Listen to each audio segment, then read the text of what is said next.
हरे कृष्णा। आज मैं आपको एक ऐसी कथा बताने वाली हूँ जो राधा रानी की बहुत प्रिय सखी हैं, ललिता जी। ललिता उनकी अष्ट सखियों में से एक हैं। ऐसी मान्यता है कि ललिता देवी के आशीर्वाद से तथा इनका व्रत और पूजा करने से संतान प्राप्ति के योग प्रबल बनते हैं। और यह व्रत ललिता देवी को समर्पित होता है, जो कि वृंदावन की एक गोपी के रूप में है। और ऐसी मान्यता है कि इनके आशीर्वाद से संतान प्राप्ति जल्दी होती है। आइए इनकी पूजा अर्चना के बारे में जानते हैं। ललिता सप्तमी भादों मास के शुक्ल पक्ष में पड़ता है। पौराणिक मान्यता है कि इस दिन ललिता देवी प्रकट हुई थी। इसी दिन मुख्य रूप से वैष्णव समुदाय के लोग बहुत श्रद्धा से ललिता देवी की पूजा अर्चना कर और अनुष्ठान करते हैं तथा एक ऐसा त्योहार के रूप में मनाते हैं। आइए जानते हैं ललिता सप्तमी व्रत के कुछ महत्वपूर्ण नियम। इस व्रत का पालन करने के लिए आप प्रातः काल उठकर स्नान आदि करके भगवान श्री गणेश जी का ध्यान करके उसके बाद दिन में भगवान श्री गणेश देवी ललिता तथा पार्वती देवी शक्ति शिव तथा शालिग्राम की विधिवत पूजा करनी चाहिए।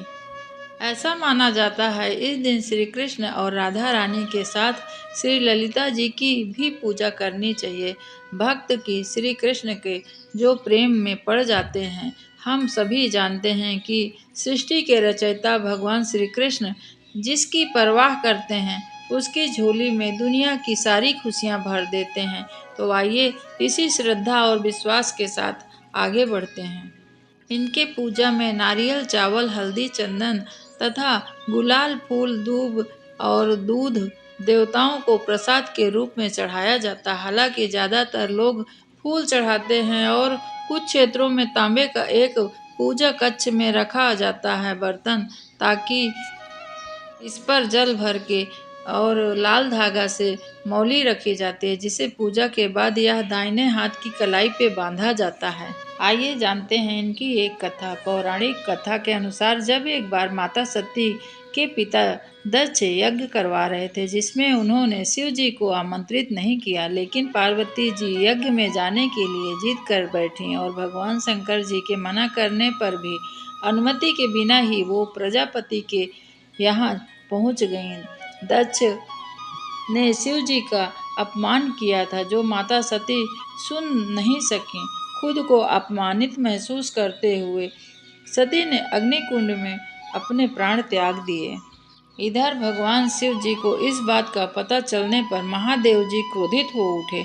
उन्होंने माँ सती का शव को कंधे पर उठाया और उत्तम भाव से इधर उधर घूमने लगे तथा इस दौरान पूरे विश्व की व्यवस्था छिन्न भिन्न होने लगी। ऐसे स्थिति में संभालने के लिए श्री विष्णु भगवान जी ने अपना चक्र से माता सती के शरीर के बहुत सारे टुकड़े कर दिए। अनेक अंग जहाँ तहाँ गिरे, वहाँ वही आकृतियों में विराजमान हुई। आज यह स्थान शक्तिपीठ के नाम से जाने जाते हैं। इन्हीं में से एक स्थान माँ ललिता का भी है।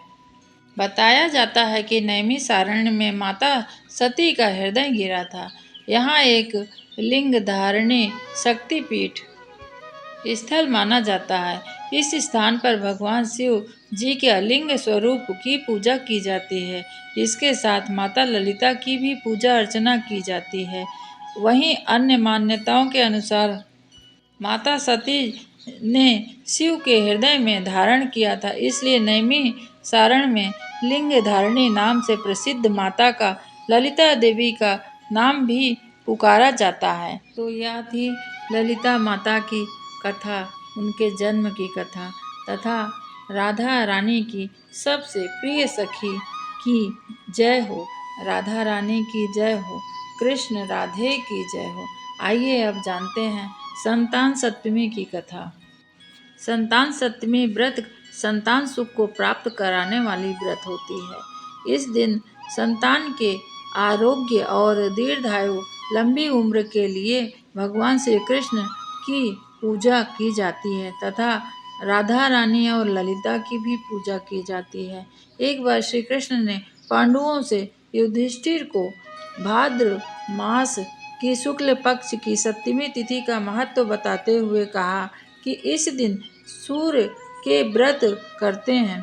सूर्य देव का व्रत करके सूर्य देव की लक्ष्मी नारायण की पूजा करने से संतान की प्राप्ति अवश्य होती है। भगवान ने बताया, इनकी माता देवकी के पुत्र के कंस जन्म लेते ही मार देता था। लोमस ऋषि ने माता देवकी को जब संतान सप्तमी व्रत के बारे में बताया तो माता ने इस व्रत को रखा। लोमस ऋषि के बताए विधान से अनुसार माता ने इस व्रत का नियम का पालन किया। इससे मेरा जन्म हुआ और मैंने कंस के अत्याचार से धरती को मुक्ति दिलाई। संतान सप्तमी की कथा। संतान सप्तमी व्रत कथा राजा नाहुस की पत्नी भी बड़ी प्रसिद्ध हैं। एक समय अयोध्या में बड़े प्रतापी नाहुस नामक एक राजा राज्य करते थे। उनकी पत्नी का नाम चंद्रमुखी थी, जिनकी एक प्रिय सहेली थी, रूपमती। एक बार रानी चंद्रमुखी अपनी सहेली के साथ सरयू तट के स्नान करने गईं। वहां उन्होंने देखा कि बहुत सी महिलाएं संतान की सप्तमी पूजन कर रही हैं। रानी ने अपनी सहेली के साथ वहां बैठकर सभी को देखती रहीं तथा सभी से संतान सप्तमी का नियम पूछा। तब उसमें से एक सखी ने सब संतान सप्तमी की कहानी बताई तथा पूजा विधि बताई। वो दोनों सखियां आपस में संकल्प करीं कि हम भी इसे जरूर करेंगे, लेकिन समय अंतराल में वह भूल गईं। समय का चक्र चलता रहा। रानी और उसकी सहेली देह को त्याग कर परलोक चली गईं। इससे उनका पशु समेत अनेक योनियों में जन्म हुआ और फिर उन्होंने अपने कर्म फल से मनुष्य रूप को प्राप्त किया। रानी चंद्रमुखी ईश्वरी नामक राजकन्या के और उनकी सहेली रूपमती ब्राह्मण की कन्या हुई। जन्म से रूपमती को अपने पूर्व जन्म की बातें याद थीं। उसने संतान सप्तमी का व्रत किया, जिसके कारण 8 संतान प्राप्त हुई, लेकिन ईश्वरी ने इस व्रत को नहीं किया, इससे वह इस जन्म में भी निसंतान रूपमती के पुत्र को देखकर ईश्वरी को जलन होती थी और उसने कई बार उन्हें मारने का भी प्रयास किया, लेकिन वह असफल रही क्योंकि उसको कोई पुत्र नहीं था।